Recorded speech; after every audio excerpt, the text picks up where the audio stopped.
Now that we've covered the central tendency and shape of the distribution, we will discuss some of the more common measures of dispersion.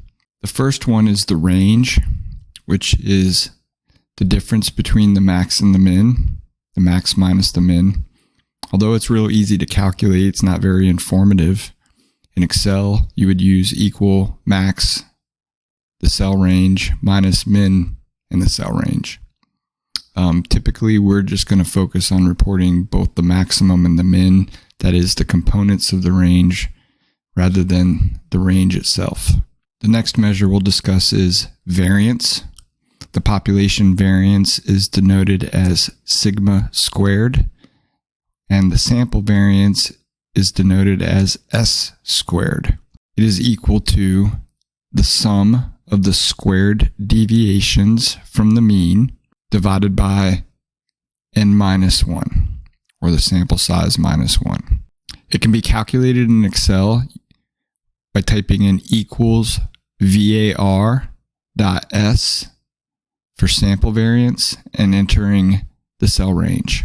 The variance is useful because it overcomes the problem of the sum of the deviations from the mean equaling 0 always. However, it's problematic because it typically results in unintuitive units of measurement. For example, dollars squared. So to overcome this issue, there's the standard deviation, which is the population standard deviation is denoted by sigma, and the sample standard deviation is denoted by S, which is just equal to the square root of the sample variance. It can be calculated in Excel by typing in equals STDEV.S for sample standard deviation and entering the cell range. It is by far the most common measure of dispersion, and it is in the same units of measurement as the data. So for example, if your data are in dollars, the standard deviation will also be in dollars. So that makes it very intuitive. The only problem with it is that it is also influenced by outliers. So outliers can make your standard deviation increase. So let's take a look at the sample variance and sample standard deviation. We're going to return to our example with 10 houses and their sales prices.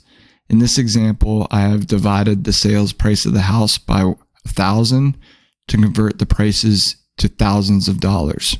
If we take the values in the second column and add them all up, we'll get a value of 4,710, which dividing that by 10 gives us a sample mean of 471.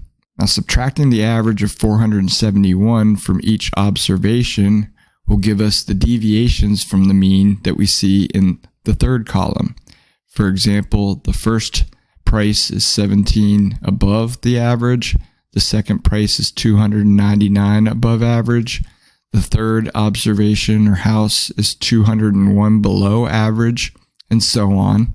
And we previously saw that the sum of these deviations will always equal 0.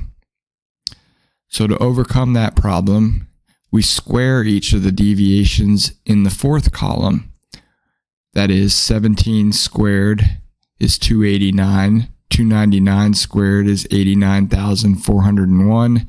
Negative 201 squared is 40,401, and so on. And when we sum up the values in the fourth column, we will always get a positive number. In this case, 693,213.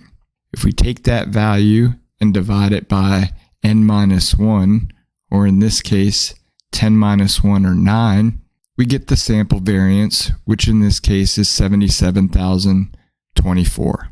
The only problem with that number is, what does thousands of dollars squared actually mean? That's quite unintuitive. So we take the square root of the variance to convert it back to the original units of measurement, which in this case was thousands of dollars. So the square root of 77,024 is 277, which is the sample standard deviation. The sample standard deviation tells us by how much values typically differ from the mean, or how representative the central tendency, or in this case, the sample mean of 471, is of a typical value. So the average house price in this sample is $471,000, with houses typically deviating from that price by $277,000. So in this case, we see a fair amount of dispersion in the data, or large deviations from the mean.